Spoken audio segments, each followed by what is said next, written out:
Devocional com Marcos Costa. No famoso capítulo 3 do Evangelho de João, versículo 1 em diante, diz assim: E havia entre os fariseus um homem chamado Nicodemos, príncipe dos judeus, principal dentre os judeus, dentre os que cuidavam do sinédrio, tribunal judaico, outorgado por Roma. Este foi ter de noite com Jesus e disse-lhe: Rabi, sabemos que és mestre, vindo de Deus, porque ninguém pode fazer estes sinais que tu fazes, se Deus não for com ele. Jesus respondeu: Na verdade, te digo, Nicodemos, que aquele que não nascer de novo não pode ver o reino de Deus. A gente já precisa parar a leitura aqui, porque não sei se você já teve esta impressão. Parece que Nicodemos chega para Jesus com um assunto e Jesus entra em outro assunto, aparentemente nem se importando com o que Nicodemos disse. Nós temos aqui um homem importante que foi se encontrar com Jesus de noite, indicando que ele não queria ser visto por tantas pessoas. Neste tempo não era comum que as pessoas estivessem enchendo as ruas durante a noite. Era um momento de encontros discretos. E Nicodemos, alguém de muita importância, fariseu e príncipe do sinédrio, estava crendo na mensagem de Jesus. O que é muito interessante porque grande parte dos seus colegas, seja do sinédrio, seja da sinagoga, eram contra Jesus, especialmente os que estavam na posição de Nicodemos, que tinham uma posição de autoridade religiosa de seu povo. Grande parte dos seus colegas detestavam Jesus, se opunham contra Jesus, perseguiam Jesus e passaram a tramar a morte de Jesus. E qual a razão principal para que eles tivessem tanta despeita contra Jesus? A razão principal é que a existência e a popularidade de Jesus mexia sobretudo com o ego deles, porque Jesus atuava em um ministério que não dependia da autorização deles. Essas autoridades religiosas da época eram autoridades políticas e religiosas ao mesmo tempo. Era muito poder concentrado. Como é que de repente vem um Messias aí sem pedir a nossa autorização, sem passar pela nossa sabatina e sem assinar o nosso contrato, entrar em acordo com o que deve ser falado e o que não deve ser falado, porque nós é que mandamos na religião e no povo. A raiz de toda disputa que houve contra Jesus foi uma questão de despeita, de inveja, de poder. Mas Jesus não estava nem aí para isso. Continuou seu ministério.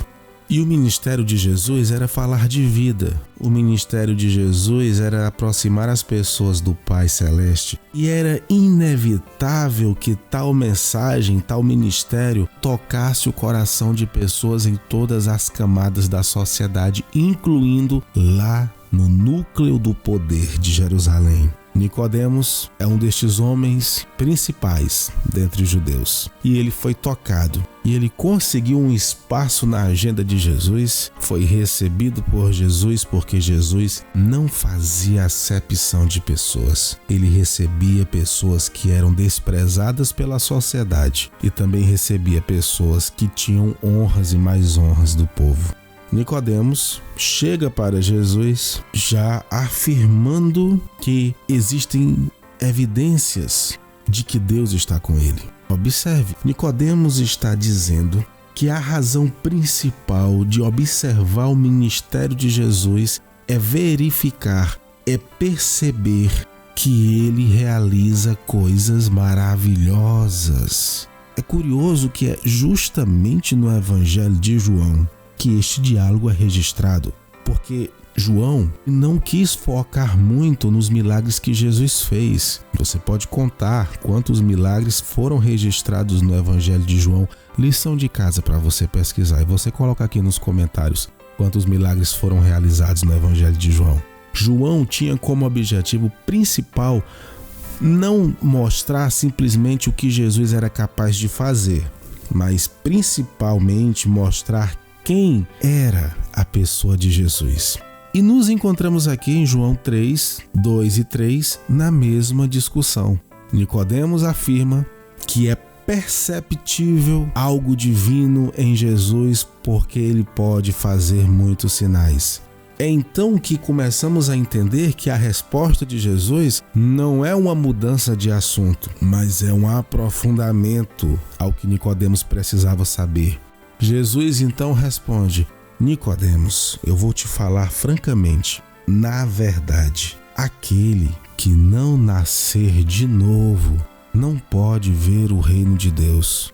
Nicodemos, você está encantado com milagres e as pessoas supõem que aquele que faz milagre é porque está cheio de Deus.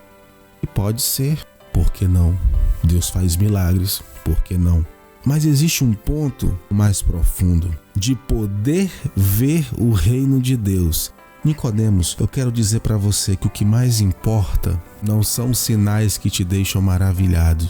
O que mais importa é se o ser humano tem se arrependido a ponto de nascer de novo. Claro que precisamos do socorro de Deus e o Senhor é Pai amoroso que dispensa a nós curas, milagres e tantas coisas que nós precisamos. Com tudo isso, o que mais importa não é o milagre de Deus aqui no reino dos homens, mas o homem poder ver e estar no reino de Deus. E só há um caminho para poder chegar-se ao reino de Deus: é nascer de novo. Para Nicodemos, era de Deus quem fazia milagre. Para Jesus, é de Deus quem nasce de novo. Nicodemos ficou então com um ponto de interrogação bem grande na sua cabeça. Como pode um homem nascer sendo velho? Pode porventura tornar a entrar no ventre de sua mãe e nascer?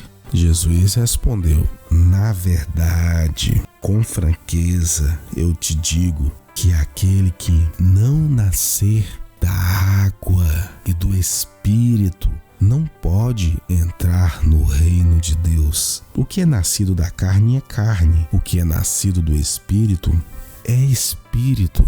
Não fique espantado em eu dizer que é necessário nascer de novo. Olha, Nicodemos, olha para o vento, Nicodemos. O vento sopra onde quer e ouves a sua voz, mas não sabes de onde vem nem para onde vai. Assim é todo aquele que é nascido do Espírito. É como um vento que sopra e enche todo lugar. É como um vento que levanta aquele que está caído. É como um vento que ecoa a voz. E Nicodemos, no entanto, olhou para Jesus e, com a interrogação maior ainda na cabeça, disse: como pode ser isso? Olha o que Jesus disse para Nicodemos: Nicodemos, tu és mestre de Israel e não sabes isto? Olha, tu és mestre e não sabes disso? Sabe, tem gente que estuda tanto, que ele não é capaz mais de conversar uma simples conversa, desfrutar de um simples conto, sorrir com uma simples piada, uma literatura de cordel, um verso, uma poesia. O renascentista Leonardo da Vinci dizia que a simplicidade é o último grau da sofisticação. Há tantas pessoas que estudaram tanto que eles não conseguem mais enxergar o que é simples. E eles precisam, como também criticou o renascentista Erasmo de Roterdã sobre os escolásticos na Idade Média, eles precisam de blocos e blocos de argumento. Mas a Bíblia é profunda, a teologia e a cristologia é profunda, claro, com certeza. Há muito que se mergulhar em Jesus Cristo. É infinito conhecimento sobre Jesus. Mas nós estamos aqui tratando da essência, do que mais importa, do ponto máximo do ministério de Cristo, que é nos salvar, nos conectar com o Pai. E para que fique claro e absorvido o quanto é importante esta missão de Jesus de nos salvar, Jesus não vem com blocos e blocos para que se desvendem enigmas e descubram alguma coisa sobre ele. Jesus vem falando de vida, porque o Evangelho é vida. E Jesus então fala de coisas naturais: nascer, soprar do vento. Jesus está poetizando a vida. Jesus está tratando das coisas mais belas, serenas e simples da vida que mostram Deus. E questiona: tu és mestre e não entende isso? E o que eu acho mais interessante é que Jesus deixa claro que se fosse falar da profundidade das profundidades, dos mistérios insondáveis que ele conhece, aí que Nicodemos não iria entender mesmo. Ele pergunta para Nicodemos: olha, se eu vos falei de coisas terrestres e não crestes, como crereis se vos falar das coisas celestiais? E eu tenho uma curiosidade tão grande, particularmente. Queria estar nessa conversa aí. Eu queria estar aí nesse dia. E eu ia pedir a Jesus: Senhor, fala um pouquinho o que seriam essas coisas celestiais. Não é? O que será que Jesus teria para falar? Então Jesus solta alguma coisa. Você quer falar de teologia? Quer teologar mais profundo? Deixa eu te dizer, Nicodemos, ninguém subiu ao céu, senão o que desceu do céu, o Filho do homem que está no céu. Jesus cita as palavras do rei Agur lá em Provérbios capítulo 30, só que dando a resposta. Você pode verificar lá depois o que é que o Agur coloca e Jesus responde: este ser que subiu e desceu do céu é o Filho do homem. E como Moisés levantou a serpente no deserto, assim importa que o Filho do homem seja levantado. E você pode verificar lá em Números 21 como foi esta serpente levantada. Jesus então começa aqui a mostrar para Nicodemos: olha, se a gente for entrar aqui em assuntos mais profundos, a gente já começa falando da onipresença do Filho do Homem, que subiu ao céu, desceu do céu e está no céu. Já dá uma mensagem à parte aqui: subiu ao céu, desceu do céu e está no céu. Se a gente for falar de coisas bem profundas, Nicodemos, e a gente tem aí a Bíblia para a gente falar, aquelas serpentes venenosas que afligiram o povo de Israel, a cura contra o veneno delas provinha de uma serpente mais poderosa que elas. Que mistério é esse? Isto é, nenhuma serpente ou dragão põe medo naquele que fez todas as coisas e que construiu todas as coisas pela palavra do seu poder, o Filho do Homem. E esta expressão Filho do Homem requer um estudo à parte, uma reflexão à parte, mas em síntese refere-se, entre tantos aspectos e profecias sobre isto, refere-se a uma plena humanidade. Cristo era pleno homem, era Filho do homem, assim como Filho de Deus, assim como Verbo, assim como Deus. Então ele era o homem perfeito, o Filho do homem. E ele está apresentando a Nicodemos aqui então verdades poderosíssimas sobre si. Que ele é do céu, que ele encarnou como homem, que ele é Deus onipresente, que ele é mais poderoso do que qualquer mal, que qualquer serpente, que qualquer vírus, que qualquer pecado, e que ele será levantado na cruz para resgate de muitos. Jesus está então dando um resumo da sua obra para Nicodemos. Nicodemos não deu viagem perdida. Nicodemos recebeu aqui um banquete de informações sobre Jesus. Mas Jesus agora, depois de falar um pouco sobre o que seriam as coisas mais profundas a se falar, ele chama de novo Nicodemos para a aplicabilidade, a simplicidade, o que essencialmente é mais importante como aviso urgente que todo homem precisa saber. Nicodemos, tudo isto, toda esta profundidade, todo este acontecimento do Filho do Homem chegar do céu e ter que ser levantado, ter que morrer para a salvação, tudo isto, Nicodemos, eu quero que você grave isto, Nicodemos. E olha o que é que Jesus fala para Nicodemos. Simplesmente Nicodemos ouve aquele versículo que seria o versículo mais importante das cruzadas evangelísticas da história, o versículo mais importante dos folhetos evangelísticos de toda a história. Ele olha para Nicodemos e Nicodemos foi o primeiro a ouvir isto. Nicodemos, tudo isto, toda esta profundidade tem um porquê. Porque Deus amou o mundo de tal maneira que deu seu Filho unigênito para que todo aquele que nele crê não pereça, mas tenha a vida eterna. Porque Deus amou o mundo de tal maneira que deu seu Filho unigênito, para que todo aquele que nele crê não pereça, mas tenha a vida eterna. Porque Deus enviou seu Filho ao mundo não para que condenasse o mundo, mas para que o mundo fosse salvo por ele. Quem crê nele não é condenado, mas quem não crê já está condenado, porquanto não crê no nome do unigênito Filho de Deus. E que condenação é esta? A condenação é que a luz veio ao mundo, e os homens amaram mais as trevas do que a luz, porque as suas obras eram más. Nicodemos, tudo tem a ver com amor. Tudo tem a ver com amor. Deus amou o mundo. E quem é que tem coragem de desprezar tamanho amor? Só despreza tamanho amor quem encontrou o seu amor em outra coisa. Porque quem ama aquilo que é vida não tem como não gostar da ideia do amor de Deus, da ideia do amor de Cristo. Quem ama a vida não tem como negar que a vida acontece à medida que a palavra de Cristo é proclamada. Alguma coisa se move quando falamos desta palavra, quando falamos de Jesus. Jesus então está dizendo que tudo se trata de amor. É uma escolha de amor, é uma escolha de vida.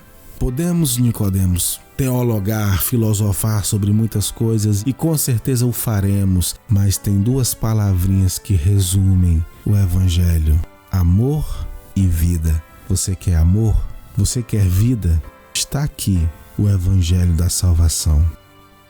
Não há mais registro de alguma pergunta posterior de Nicodemos, e eu creio que é porque Nicodemos assimilou o que era de fato ser de Deus, o que era nascer de novo, assimilou o que era ser amado por Deus, compreendeu que ele estava falando com o próprio Deus, Jesus Cristo, o Filho de Deus. E o mais importante de tudo é que Nicodemos, naquele dia, ao anoitecer, saiu de casa buscando conhecer Jesus. E foi naquele dia, naquela noite, que Nicodemos saiu de lá descobrindo quem era Jesus. A maior alegria da tua vida vai ser o dia que você chegar perto de Jesus e querer saber mais sobre ele. E ele então começar a te mostrar, e você começar a andar com ele, e você começar a ouvir a sua voz, e você vai perceber a profundidade, e você vai começar a entender também a simplicidade, e você vai poder dizer: valeu a pena, porque foi para isso que eu nasci. Eu nasci para estar no caminho do meu Senhor, porque não há vida fora de Jesus. Ore comigo neste momento. Deus bendito, Deus amado, aproxima, meu Deus, cada um destes ouvintes, cada um de nós, ao conhecimento de Cristo, à experiência com Cristo, ao novo nascimento, à nova vida, porque Deus amou o mundo de tal maneira que deu o seu Filho, para que todo aquele que nele crê não pereça, mas tenha a vida eterna. Amém. Ouça as reflexões e as canções de Marcos Costa em todas as plataformas digitais.